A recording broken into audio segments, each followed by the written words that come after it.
Hello, meu nome é Morena dos Anjos e esse é o Dicas, um canal para compartilhar com vocês minha paixão por obras de terror. Ninguém Sai Vivo é um filme que estreou na Netflix lá em setembro e alguns de vocês me pediram para falar sobre ele porque ficaram com as suas opiniões ali meio ambíguas. Eu resolvi trazer, mas antes da gente começar, já se inscreva, deixe o like e ative o sininho para o YouTube entender que você quer assistir os vídeos do Dicas. Isso é muito importante para a divulgação do canal. E bora falar de terror.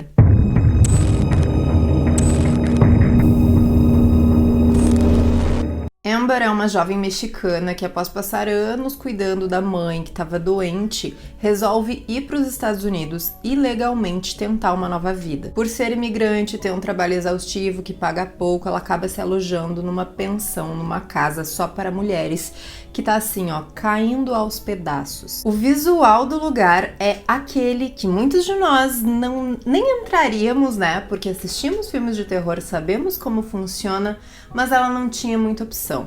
E a partir da primeira noite, coisas bem estranhas já começam a acontecer. Rooms just over here. Ladies only. No smoking, no pets. Ninguém Sai Vivo é uma produção britânica dirigida pelo Santiago Menghini, com o roteiro do John Crocker e da Fernanda Coppel, baseado no livro de mesmo nome do Adam Neville. E esse filme, ele trabalha com duas coisas que eu gosto muito quando estão juntas, que é o terror sobrenatural e o natural. Porque, lógico, a protagonista, ela passa esse terror dentro da pensão e fora dela, com medo de ser pega, né, pela polícia. É trabalho exaustivo, paga pouco, é um horror, é infernal, as pessoas tentando passar a perna nela. E a casa, que poderia ser um refúgio ali para os seus pensamentos, bom, vou pelo menos deitar a cabeça no travesseiro, vou dormir uma noite boa de sono, não é, porque essas coisas elas começam a acontecer e é um caos lá dentro. A produção é boa, tá? A estética é bem de terror sobrenatural. Uma fotografia azulada, nebulosa, sombria, com um ar melancólico. Os personagens têm uma fisionomia ou cansada, ou assustadora, ou os dois juntos. O cenário, além da casa ser naquele estilo clássico de Mal-Assombrada, as ruas são sujas, mal frequentadas, então aquelas duas coisas do sobrenatural e natural caminham juntas o tempo todo, e isso contribui para a experiência que o filme quer te passar. O elenco tá bem, a protagonista, Cristina Roddo, que é mexicana, cumpre o papel dessa mulher jovem, perdida, tá sozinha aí no mundo, tentando se virar da forma que pode, em luto. Porém, o grande problema do longa é, de fato, a história em si. Ele caminha por clichês demais. A gente sabe o que vai acontecer, o que vai aparecer atrás daquela porta, onde estão os jumpscares. E o que eles colocaram de diferente, além de mal usado, é mal explicado. Alguns personagens, por exemplo, têm várias camadas. E ou elas são mal exploradas ou nem são. Algumas perguntas surgem quando a gente está assistindo, por exemplo, por que isso acontece ali? Por que tal pessoa fez tal coisa? Há quanto tempo? O que desencadeou isso? Eu sinceramente acho que o filme confiou demais nos seus minutos finais para causar aquele assombro, aquele impacto no público, pra gente pensar, nossa, como eles foram, né, ousados. E eu não posso falar muito mais do que isso para não dar spoiler, mas quem assistiu sabe do que eu tô falando. E não é que tenha funcionado tão bem assim. Então, sinceramente, infelizmente, Ninguém Sai Vivo acaba sendo uma produção de terror esquecível.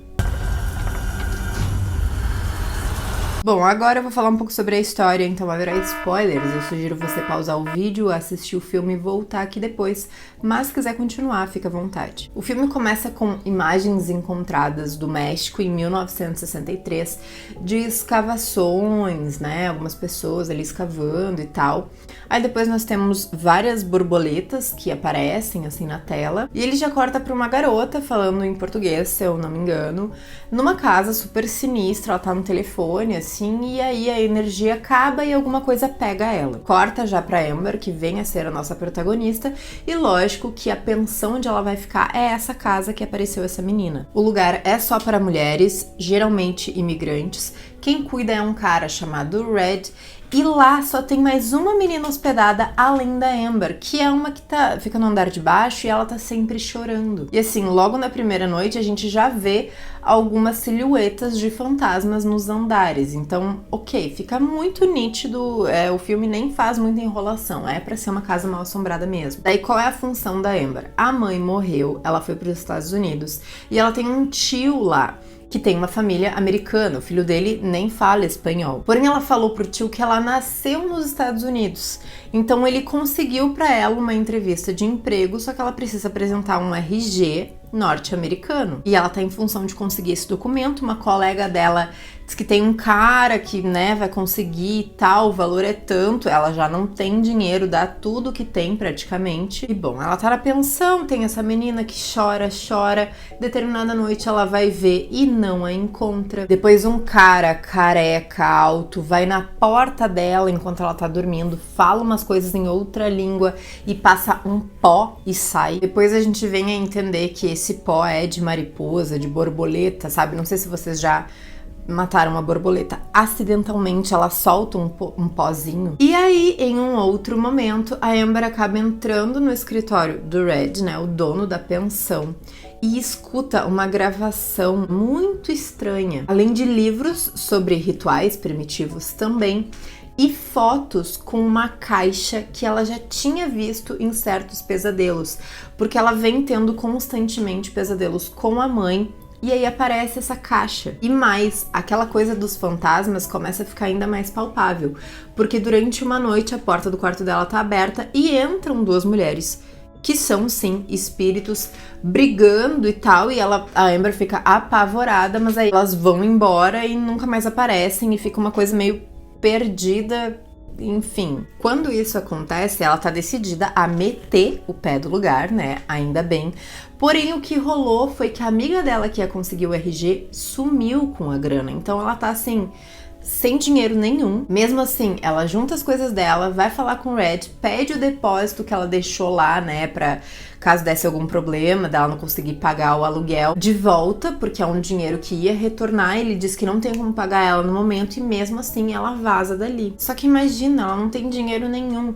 E ela consegue, né, depois que já tá fora, tá numa lanchonete, falar com o Red. Ele diz, não, olha só, já tem mais pessoas lá, então eu consigo te devolver esse dinheiro, só que tu tem que voltar comigo pra pegar esse dinheiro, lógico. E aí o que ela vai fazer? É pior voltar lá naquela casa mal assombrada ou ficar na rua, ser pega pela polícia, dormir na rua de fato? Quando ela volta, nós entendemos que o Red é irmão daquele cara careca, o Becker. E esse Becker tem alguma coisa que ele tá fazendo com as mulheres que estão ali e vai fazer, lógico, com a Amber. Fato é que durante a madrugada as outras duas meninas que estavam hospedadas lá correm pro quarto da Amber, elas se trancam lá dentro porque os dois estão atrás delas. E aí a Amber vê todos os fantasmas de todas as mulheres que já se hospedaram lá no lugar. Então, assim, o cara tá matando geral mesmo. O rolê é, o Becker tá doente, tá? E a gente não sabe que doença é ela, não sabe o que aconteceu. E ele faz um ritual com essa maldita dessa caixa, que a gente não sabe também muito bem de onde veio, por que veio, pra sacrificar mulheres, e então ele fica bem e se curando. Só que ele precisa fazer isso, né, toda hora, a todo momento. Daí ele pega elas, prende no porão, passa aquele pó todo no corpo delas. O tio da Amber, que ela tinha chamado antes, quando ela viu aquelas duas fantasmas, ela já tinha chamado ele, resolve ir lá. Daí os caras pegam, matam ele e tal. O Becker finalmente pega a Amber, coloca lá no porão, presa, deitada numa mesa, e tem a caixa, né, atrás dela, assim, que é como se fosse um portal, e vem alguma coisa saindo lá de dentro. Porém, quando ela tá ali, o tio dela, que aparentemente está vivo, chega, a solta, eles saem, vão pra uma porta do lado, e aí ela vê a mãe, né, deitada na cama do hospital. Então, sim, é tudo uma alucinação, o tio tá morto mesmo. E enquanto isso tá acontecendo, a gente vê o bicho saindo de dentro da caixa. E assim, é um exagero de informação essa criatura que Eu acho que eles fizeram pra ficar uma coisa realmente uau, impactante, mas eu achei meio demais, não me convenceu. Pesquisando, eu entendi que era pra ser referência a uma deusa asteca, e eu vou ter que ler o nome, tá? A deusa Itzpapaloti, enfim, mas o filme ele não explica isso, tá? Eu que dei uma olhada depois, ele só larga aquelas informações quando ela entra no escritório do cara, lá no início, naquelas imagens do México, em 1963. E ela é uma deusa ligada às mariposas, então por isso a questão com as borboletas, o pó. Enfim, na alucinação da Amber, que ela tá lá com a mãe, ela acaba matando a mãe. O bicho entende como um sacrifício, pelo menos foi a leitura que eu fiz, e vai embora, deixa a Amber viva. Ela consegue se soltar, sobe, vai atrás dos dois, vê o tio, tá morto mesmo, era uma alucinação, mata o Becker e aí consegue pegar o Red e levar pro bicho lá embaixo, que, né, pega o cara. No final das contas, tá só ela viva, toda machucada, porém esses machucados vão se curando. E aí agora ela seria a dona da caixa, né, no lugar do Becker, então ela vai ter que fazer a mesma coisa que as pessoas estavam fazendo? Talvez não, porque ela não tem doença nenhuma? Não sei. Então, assim, ficou até um pouco confuso esse vídeo, porque nada é muito aprofundado. O que o Becker tinha, afinal, como que ele descobriu aquela caixa? Eles falam um pouco lá sobre a família dele, mas não é o suficiente. E, gente, vocês sabem, eu assisto um monte de coisa, não é que eu queira tudo mastigadinho, explicadinho, mas o mínimo tem que dar pro público. Eu queria ter entendido um pouco mais sobre o relacionamento dos dois irmãos, porque era nitidamente uma coisa abusiva, né? O Becker, ele explorava, ele era agressivo, ele era abusivo com o irmão, com o Red, e não é trabalhado. Enfim, tá aí a minha análise de Ninguém Sai Vivo, totalmente esquecível, fiquei chateada, porque no início eu achei que ele tinha uma boa, assim, né, pra ser bom mesmo. E vocês, o que acharam? Deixem aí nos comentários a opinião, me sigam lá no Instagram, @MoranaDosAnjos, Dicas dos Anjos Oficial também. Muito obrigada por terem assistido até aqui e até a próxima.